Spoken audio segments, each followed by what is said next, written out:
शांत टंडन जी। राजीव जी, अभी अभिषेक मनु सिंघवी को के खिलाफ 6 कांग्रेस के विधायकों ने बीजेपी के कैंडिडेट के पक्ष में वोट डाला।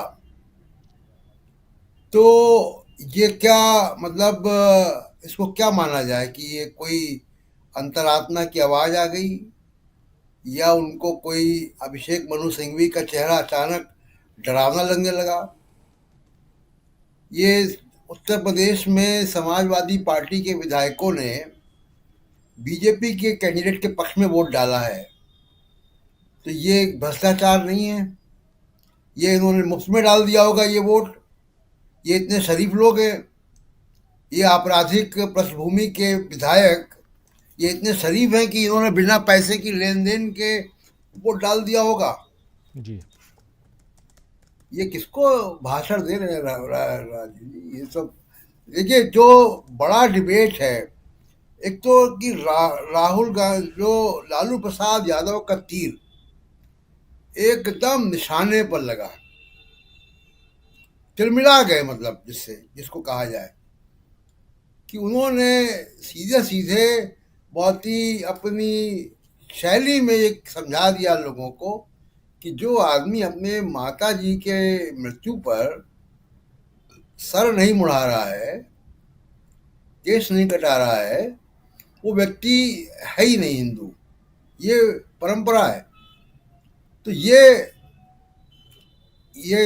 अब ये असली वजह ये है, जो डॉक्टर राकेश पाठक ने भी कहा, असली वजह यही है कि उससे वो तिलमिला गए।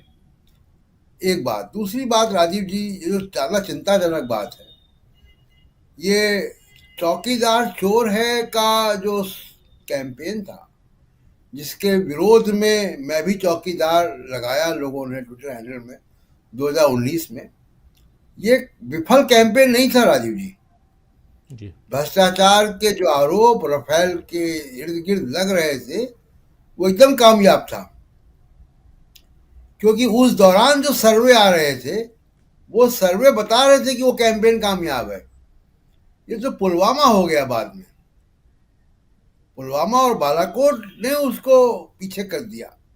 वो कैंपेन कामयाब था, पहली बात। जी। दूसरी बात कि देखिए, ये जो अब संघ परिवार से मोदी परिवार हुआ है, ये चिंताजनक बात है। ये परिवारवाद नहीं है राजीव जी, ये व्यक्तिवाद है, व्यक्तिवाद। और ये व्यक्तिवाद एक खास किस्म की मानसिकता की तरफ इशारा कर रहा है। मैं नरेंद्र मोदी के दिमाग को पढ़ने की कोशिश कर रहा हूँ कि ये जो मोदी परिवार, सारे बीजेपी के मंत्रियों ने, कैबिनेट मिनिस्टर्स ने और मेंबर ऑफ पार्लियामेंट ने और तमाम बीजेपी के पदाधिकारियों ने लगा दिया, मोदी परिवार, ये है क्या? ये क्या मानसिकता झलका रहा है राजीव जी? ये हिटलर सल्यूट है, ये नाजी सल्यूट है। नाजी सल्यूट क्या था? Heil Hitler, heil Hitler, heil the fuhrer. ये है, ये वही मानसिकता घूम रही है। ये व्यक्तिवाद है, परिवारवाद नहीं है। ये हेल हिटलर का मोदी संस्करण है। ये नाजीवाद की तरफ जो है उस मानसिकता को इशारा कर रहा है कि कहीं ना कहीं उस विचार ने घेरा हुआ है इनको। और ये देश के लोकतंत्र के लिए, बीजेपी के लिए चिंता का विषय है कि अगर सत्ता की शीर्ष पर बैठा व्यक्ति, अगर उसके दिमाग में ये घूम रहा है कि उसके नाम पर सब हो रहा है, तो ये यहां तक रुकेगा नहीं, ट्विटर हैंडल तक। ये नोट भी अपने नाम के छपेंगे, ये सड़कों के नाम और सारे चीजों के नाम भारत सरकार के नाम पे नहीं होगा, ये मोदी परिवार बनेगा। अब ये उस तरफ जा रहा है रास्ता, जो चिंता का विषय है, जो बीजेपी को चिंता करनी चाहिए। जी। अब एक दूसरी बात, कल मोदी साहब जा रहे हैं उड़ीसा, और बीजू पटनायक की 104 104वीं जयंती है कल, और बीजू जनता दल की तरफ से उनको भी भारत रत्न देने की डिमांड आ गई है। जी तो क्या ये माना जाए कि कल बीजू पटनायक भी भारत रत्न से सम्मानित होंगे, और नवीन पटनायक भी अपने ट्विटर हैंडल पे मोदी परिवार लिखेंगे? ये हम लोग कल देखेंगे कि क्या कल ये होने जा रहा है। इसकी बहुत संभावना है। इलेक्टोरल बॉन्ड, ये जैसी आशंका थी कि ये बहुत बड़ा घोटाला है। स्टेट बैंक क्यों गया? स्टेट बैंक इसलिए गया क्योंकि अगर वो इलेक्शन के पहले वो लिस्ट छपती तो उस लिस्ट में ये भी आता है कि ये कौन लोग हैं और इनको कौन कौन से ठेके, कौन कौन से हवाई अड्डे, कौन कौन से रेलवे स्टेशन, कौन कौन से पब्लिक सेक्टर बेचे गए, कौन कौन से डिफेंस के ठेके मिले किसको, ये किसकी बेनामी कंपनियां थी, किन्होंने किसको पैसे दिए। उस पर पर्दा ढकने के लिए सुप्रीम कोर्ट में स्टेट बैंक गया है कि जून तक की तारीख ले लो। मुझे लगता है कि सुप्रीम कोर्ट को ये नहीं करना चाहिए। सुप्रीम कोर्ट को जोर देकर कहना चाहिए कि नहीं, इसी डेडलाइन से आप लिस्ट दीजिए। जी क्या आप जब ये रिकॉर्ड मेंटेन नहीं हो रहे थे, कोई कोई अगर संस्था है, कोई बैंक है इतना बड़ा, स्टेट बैंक ऑफ इंडिया है, उसने अगर 30 राउंड इलेक्टोरल बॉन्ड इशू किए हैं तो उसने रिकॉर्ड भी तो मेंटेन किए होंगे। उन्हीं आजकल तो सब रिकॉर्ड्स को दे ऑनलाइन होता देना। है प्रशांत जी, सारी चीजें ऑनलाइन होती हैं। आप पिछले 5 साल का रिकॉर्ड आपको अपने अकाउंट का निकालना है, आपको 1 मिनट से ज्यादा नहीं लगेगा। आप पिछले 5 साल का आप अपने डाउनलोड अकाउंट में कीजिए, देख जाइए लीजिए। और आप वहां कब से कब तक का अकाउंट आपको लेना है आप ले लीजिए, प्रिंट आउट कर लीजिए, पीडीएफ फाइल बना लीजिए, जो करना कीजिए। तो क्या ये नहीं कर सकते? एसबीआई ये नहीं दे सकता? उसके पास नहीं है क्या? आपको डाउनलोड करना है, डाउनलोड करके दे देना। बिल्कुल बिल्कुल। लेकिन सिर्फ डाउनलोड नहीं है ना, उसमें तो कुछ और ये तो नाम हटाने डिजिटल हैं, भारत है, प्रधानमंत्री छुपाने नरेंद्र हैं। मोदी का डिजिटल भारत है। हाँ, तो उसमें तो कुछ नाम हटाने हैं, कुछ छुपाने हैं, कुछ दिक्कतें होंगी ना, तभी तो सुप्रीम कोर्ट गए। इलेक्टोरल बॉन्ड आजाद भारत का सबसे बड़े घोटालों में से एक साबित होगा। ये डर है, और इस डर की वजह से ये आज एसबीआई में गए हैं।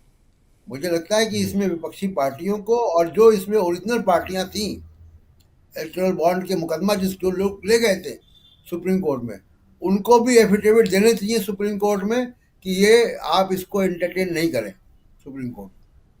बिल्कुल। और उन बेनामी कंपनियों का भी नाम आना चाहिए कि वो बेनामी कंपनियां किसकी हैं, उनको क्या मिला ठेका, इसका भी तो पड़ताल होनी चाहिए ना कि उनको ये चंदा दिया उन्होंने तो उनको कौन से एयरपोर्ट मिले हैं, कौन से डिफेंस के ठेके मिले हैं, उनको कौन सी रियायतें मिली हैं, कौन सा राज्यसभा का टिकट किसके परिवार को मिला है।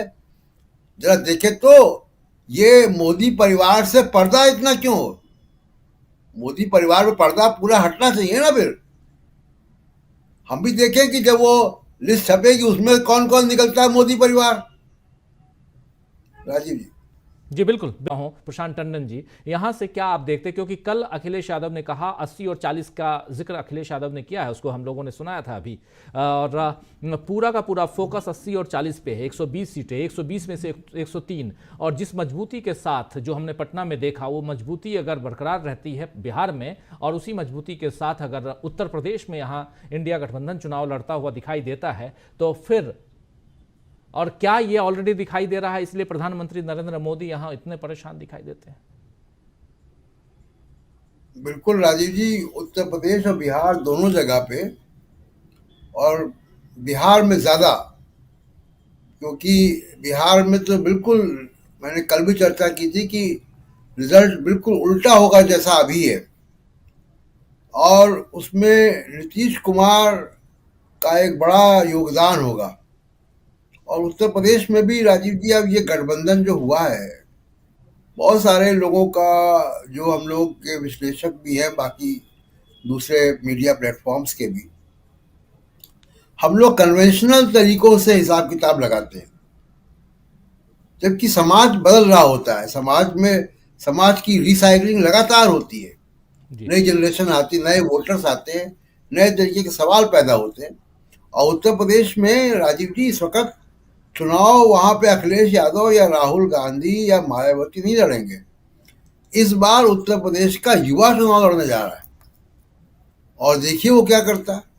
एक बात। दूसरी बात कि प्रधानमंत्री मोदी जी अभी बड़ा कह रहे थे कि आंसू नहीं सूख रहे हैं कांग्रेस के। तो उनकी जानकारी के लिए मैं बता दूं, क्योंकि उस वक्त वो महासचिव थे, जी जिस वक्त मोदी जी महासचिव थे, उनकी पार्टी के अध्यक्ष बंगारू लक्ष्मण जी कैश लेते हुए रंगे हाथों कैमरे में आए थे,